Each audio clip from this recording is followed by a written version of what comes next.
Una bozza di emendamento sotto forma di osservazioni in merito alla questione della gestione dei costi del Mose dopo la discussione in Senato per la conversione in legge del decreto sblocca cantieri.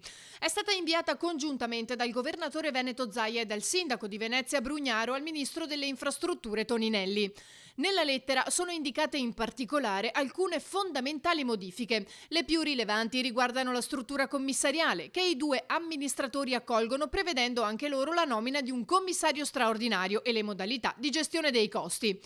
Questi, secondo il testo del governatore e del sindaco, vengono indicati con oneri integralmente a carico del bilancio dello Stato. Zaia e Brugnaro indicano anche che la struttura pubblica che opererà dovrà essere esclusivamente costituita dai Ministeri dell'Economia e Finanze, delle Infrastrutture e Trasporti, dei Beni e Attività Culturali, delle Politiche Agricole, Alimentari, Forestali e del Turismo, dalla Regione Veneto, dalla Città Metropolitana di Venezia, dal Comune di Venezia e dall'Autorità Portuale del Mare Adriatico Settentrionale.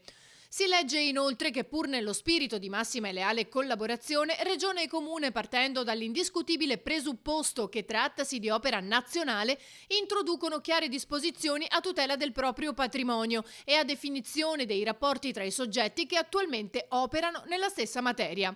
In mattinata ai nostri microfoni il presidente Zaia aveva evidenziato anche un altro importante aspetto. Ma guardi, si metta nei miei panni, quello di 5 milioni di veneti, che vedono un emendamento che dice la regione deve mettere ogni anno 15 milioni di euro e per di più ci sarà una tassa per il Mose. E dall'altro dico, ma io non, scusa, siamo quelli dell'autonomia noi, cosa c'entra sta roba? Siamo agli antipodi, ci diano l'autonomia velocemente, poi parliamo anche di Mose.